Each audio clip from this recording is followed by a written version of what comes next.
YCP పార్టీలో ముఖ్యంగా YCP అధికారంలో ఉన్నప్పుడు కంప్లీట్ గా అంటే ఎన్ని దుర్మార్గాలు చేసిందో మనందరికీ తెలుసు. ముఖ్యంగా మద్యం పేరుతో ఇష్టం వచ్చినట్టుగా దొంగ మద్యం కావచ్చు, అసలు కల్తీ మద్యం కావచ్చు, అసలు ఆ మద్యానికి ఒక ఇది కూడా ఉండదు. అంటే ఒక సెక్యూరిటీ తాగితే బతుకుతారా లేదా అన్న గ్యారంటీ కూడా లేనటువంటి మద్యాలు నమ్మి ఏవేవో బ్రాండ్లు, ప్రెసిడెంట్ మెడల్ అంటారు, జగన్ మెడల్ అంటారు, స్పెషల్ స్టేటస్లు అంటారు, ఇంకో మెడల్ అంటారు, భూము అంటారు, ఆ ఇష్టం వచ్చిన పేర్లు.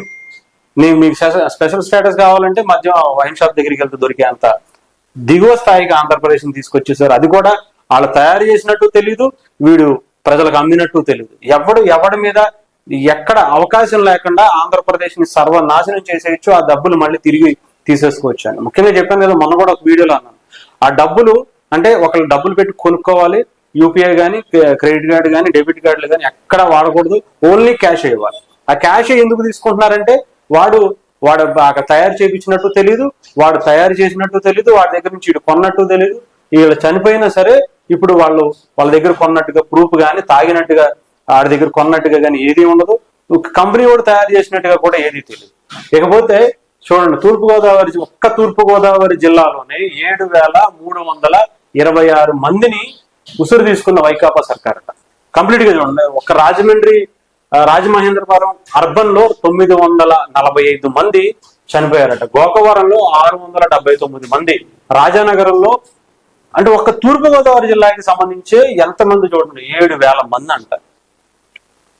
ఇంకా రాష్ట్రంలో ఎన్ని జిల్లాలు ఉన్నాయి, అసలు మిగతా జిల్లాల్లో ఇవి లెక్కలు వేస్తే ఎంతమంది చనిపోయారు. వీళ్ళ ఉసురు నిజంగా కాదా?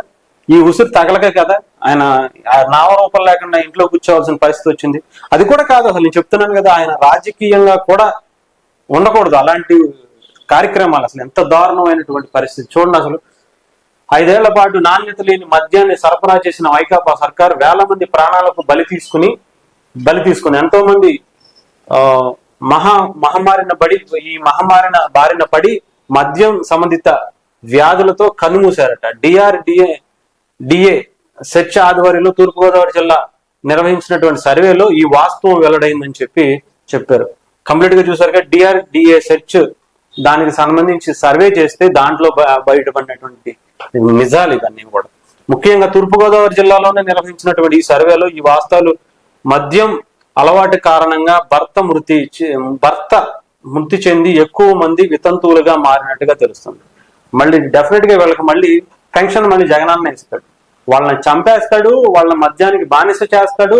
ఆ ఇచ్చే పెన్షన్ లేదంటే ఆ లేడీస్ కి మరి నిజంగా ఎంత దారుణమైనటువంటి పరిస్థితులు అంటే, ఓ పక్క ఆయన ఏదో ఇచ్చేస్తాడని చెప్పి డబ్బులు తీసుకుంటారు, ఇంటింటికి అమ్మ ఓడో లేదంటే ఇంకొక ఓడో లేదంటే ఇంటింటికి డబ్బులను ఒక క్యాస్ట్ కు ఒక ఇది అని చెప్పి 15,000 12,000 ఇచ్చేసి ఆ మద్యం పేరుతో వాళ్ళ భర్తల ప్రాణాలు తీసేసినటువంటి వ్యక్తి జగన్మోహన్ రెడ్డి.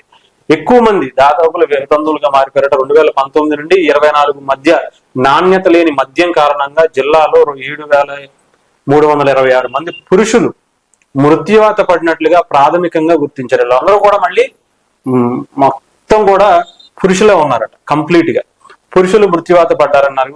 దీని మీద ప్రాథమికంగా గుర్తించారట. దశల వారీగా మద్యం నిషేధిస్తామని వైకాపా ప్రభుత్వం ఇచ్చినటువంటి వాగ్దానాన్ని పక్కన పెట్టేస్తే మీరు కనీసం మద్యాన్ని నిషేధించవసరంలా, కనీసం మంచి మద్యం ఇస్తే కనీసం వాళ్ళ బ్రతికే అవకాశం ఉంటుంది. ఇంతమంది జీవితాలు రోడ్ల మీదకి, అంటే ఒక కుటుంబంలో ఒక తండ్రి చనిపోతే ఎంత దారుణమైనటువంటి పరిస్థితులు ఉంటాయో ఆంధ్రప్రదేశ్ చాలా మందికి తెలుసు. ఆ పిల్లలు ఏం చేయాలో తెలియదు, ఆ భార్య ఏం చేయాలో తెలియదు, తండ్రిని నమ్ముకున్నటువంటి ఎంతో మంది. ఆ కొడుకు ఏదో తీసుకొచ్చి మాకు ఇస్తాడు అనుకునే తల్లిదండ్రులు ఉంటారు. ఆడు ఎదిగిన కొడుకు ఒక ఉద్యోగం చేసి ఇస్తాడు అనుకుంటాడు, తాగేసి చనిపోతే వాళ్ళని అండగా ఉండే వ్యక్తి ఉండరు. ఈ ఉసురన్నీ కాదా నిజంగా ఆంధ్రప్రదేశ్ కి? ముఖ్యంగా జగన్మోహన్ రెడ్డికి ఇలాంటి ఉసురు తెగలదా? ఆ మనిషికి నిజంగా మనిషిగా ఎలా పుట్టాడు అని అనిపిస్తుంటది నిజంగా. అసలు ఎంత దారుణమైనటువంటి పరిస్థితిని ఆంధ్రప్రదేశ్కి తీసుకొచ్చినటువంటి వ్యక్తి. ఇకపోతే తూర్పుగోదావరి జిల్లాలో 7 నియోజకవర్గాల్లో కలిపి 64,795 మంది వితంతు పింఛన్దారులు ఉన్నారు. ఈవోలు మండలాల వారీగా శోధించితే 7,300 మందికి మద్యం తాగటం వల్లే చనిపోయారు. ఇంకేం చెప్తానులేండి, అంత చెప్పినా అది అంత పెద్ద దరిద్రం. ఆయన వెళ్ళిపోవడంతో ఎంతమంది అంటే ఈ 5 ఏళ్లలో ఇంకొకసారి ఉండుంటే ఈ 7,000 మంది 7,000 మంది పోతే ఇంకొక 5 ఏళ్లలో ఇంకొక 7,000 మంది పోయారు. మీరు ఆలోచించాలి ఎంత అద్భుతమైనటువంటి నిర్ణయం ఈసారి ఆంధ్రప్రదేశ్ ప్రజలు తీసుకున్నారో. మీ ప్రాణాలు, మీ ఫ్యామిలీకి సంబంధించి, మీ కుటుంబానికి సంబంధించి ఆంధ్రప్రదేశ్ లో ఎంతో మంది జీవితాలను మీరు నిలబెట్టిన వాళ్ళు అయ్యారు. ఈ ఒక్కసారి ఆంధ్రప్రదేశ్ ఓటు మీరు సరిగ్గా వేయకపోయి ఉంటే ఆంధ్రప్రదేశ్ ప్రజల పరిస్థితి ఎలా తయారైందో చూడండి.